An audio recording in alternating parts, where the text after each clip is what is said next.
हे friends, good morning.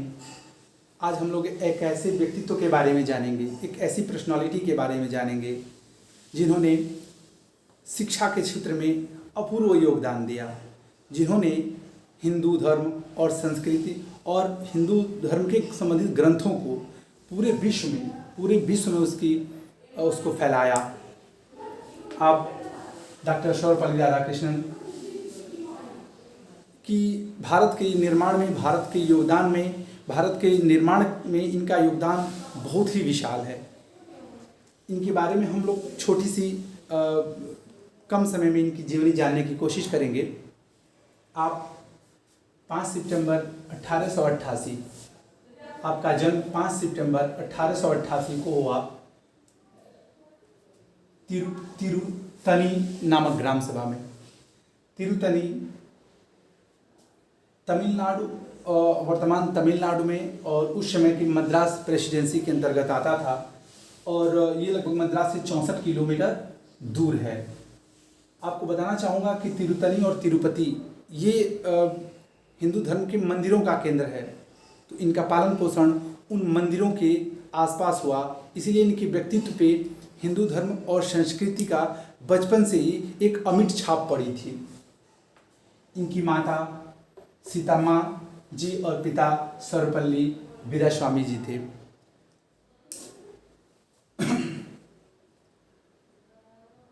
Christian college Madras से इन्होंने दर्शन शास्त्र में, फिलॉसफी में एमए किया, परास्नातक की डिग्री प्राप्त की थी। कुछ और बेसिक और बहुत महत्वपूर्ण बातें हैं इनके बारे में, बहुत रोचक बातें हैं। आपको बताना चाहूँगा कि 1962 में जब ये राष्ट्रपति चुने गए, उसके पहले ये उपराष्ट्रपति थे। 52 से लेकर और 62 तक 2 कार्यकाल इन्होंने उपराष्ट्रपति का पूरा किया था।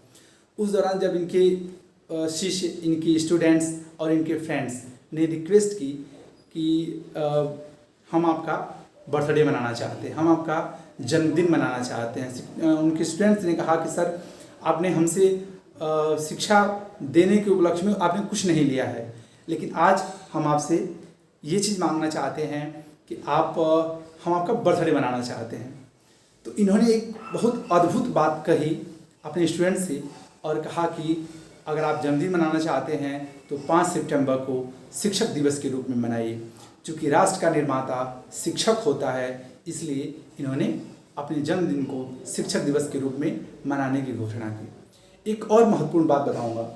इन्होंने कहा था, चूँकि एक दार्शनिक थे, इन्होंने कहा था कि दार्शनिक और साइंटिस्ट में बहुत ज़्यादा अंतर नहीं होता है। जो वैज्ञानिक होता है वो वस्तुओं का निर्माण करता है, और जो दार्शनिक होता है वो विचारों का निर्माण करता है, और विचार वस्तु से किसी भी मायने में कम नहीं होते हैं। कुछ और उनसे महत्वपूर्ण बातें हम जानेंगे। चूँकि इनके पिताजी सर्वपल्ली वीरास्वामी ब्राह्मण थे, और ये चाहते थे कि इनका पुत्र भी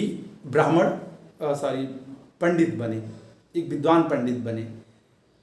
पंडित तो नहीं बने, लेकिन विद्वान इतने बने कि पूरा विश्व इनके ज्ञान के सामने नतमस्तक हो गया। 1909 में इन्होंने मद्रास प्रेसिडेंसी कॉलेज में दर्शन शास्त्र से हेड ऑफ डिपार्टमेंट का पहला पद ग्रहण करते हैं। इसके पश्चात एक और बड़ी महत्वपूर्ण बात इनके बारे में बताना चाहूँगा कि 1911 में the ethics of Bhagavad Gita and Kant एक वेस्टर्न फिलोसोफर हुए हैं। इन्होंने एक लेख लिखा था, the ethics of Bhagavad Gita and Kant, 1911 में, जो पब्लिश हुई। और इस पत्र ने पूरे विश्व के विचारकों में एक तहलका मचा दिया, और सबसे पहली बार इतनी बढ़िया तरीके से आपने हिंदू धर्म को व्याख्यायित किया। चूँकि उस समय जो ब्रिटिशंस होते थे वो हिंदू धर्म को या हमारी संस्कृति को बहुत नीचे ले जाने की कोशिश करते थे, और कहते थे कि आपकी संस्कृति कोई ऐतिहासिकता नहीं है। इन्होंने सबसे पहली बार हिंदू धर्म और संस्कृति की गूढ़ता पर प्रकाश डाला। आपने बहुत सारे पदों को सुशोभित किया है, जिसमें से कुछ महत्वपूर्ण हैं। 1918 में मैसूर विश्वविद्यालय में आप प्रोफेसर का पद ग्रहण करते हैं, फिलॉसफी के प्रोफेसर होते हैं। जून 1926 में एक हार्वर्ड विश्वविद्यालय में एक अंतर्राष्ट्रीय दर्शन कांग्रेस संपन्न होती है, एक मीटिंग होती है अंतर्राष्ट्रीय दर्शन कांग्रेस की, और इसमें उन्होंने हिंदू धर्म, सभ्यता और संस्कृति और हिंदुओं की ऐतिहासिकता, उस पर उन्होंने ऐसा प्रकाश डाला कि पूरा विश्व स्तब्ध रह गया और विभिन्न यूनिवर्सिटीज से, विभिन्न संस्थानों से, विभिन्न देशों से इनको ऑफर मिलने लगे कि हमारे पास आइए, हमारे देश में आप शिक्षा ग्रहण करिए, हमारी मानद उपाधि ग्रहण करिए, आप हमसे जुड़ेंगे तो हमारा मान बढ़ना होगा। आपने 1939 से लेकर 1948 तक बनारस हिंदू विश्वविद्यालय में कुलपति के पद को सुशोभित किए। उस समय मदन मोहन मालवीय जी आप के बड़े घनिष्ठ थे और आपसे निवेदन किए कि आप हमारी संस्था का मान बढ़ाइए, तो इन्होंने ये पद स्वीकार किया था। एक और छोटी सी बात है, 1953 से लेकर 1962 तक इन्होंने दिल्ली विश्वविद्यालय का चांसलर पद स्वीकार किया था। आप राजनीति में तो सक्रिय नहीं थे, न ही कभी किसी आंदोलन में सम्मिलित हुए, न जेल गए, लेकिन प्रथम प्रधानमंत्री श्री जवाहरलाल नेहरू जी आपसे इतना प्रभावित थे कि आपको ले गए और कहे कि आप हमारे मंत्रिमंडल में सम्मिलित होंगे, आप हमारे देश के निर्माण में सहयोग करेंगे, आप हमारे साथ ही रहेंगे, और आपसे निवेदन करके आपको प्रथम उपराष्ट्रपति का पद प्रदान किए।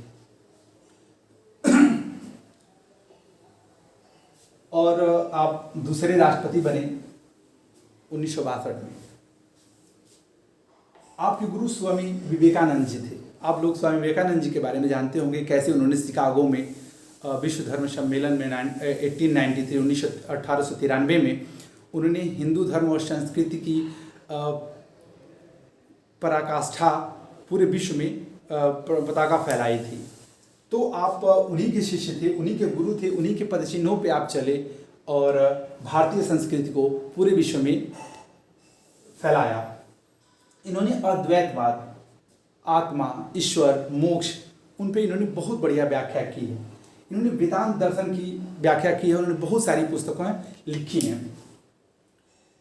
इन स्वामी विवेकानंद जी का या फिर आप डॉक्टर सर्वपल्ली राधाकृष्णन जी का सबसे अगर सार कहा जाए आपके विचारों का, तो वो है मानवतावाद, वो है इंसानियत, वो है ह्यूमैनिटी।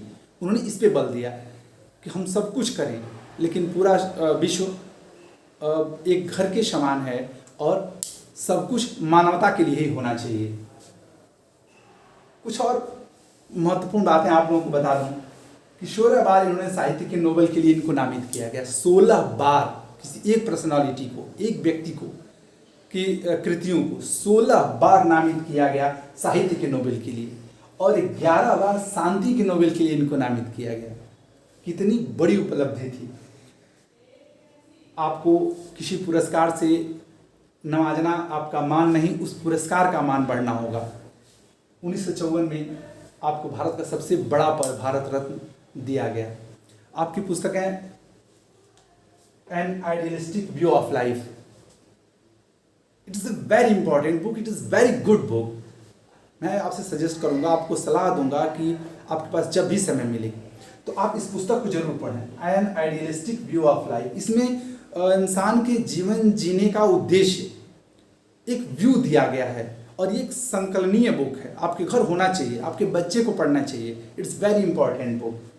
उनकी दूसरी किताब the Hindu view of life, the Hindu view of life, और ये किताबें हैं धर्म और समाज, East and West in religion, पूर्वी धर्म और पश्चिमी विचार। ये कुछ महत्वपूर्ण ये कृतियाँ हैं जो अक्षुण्ण हैं, अमर हैं।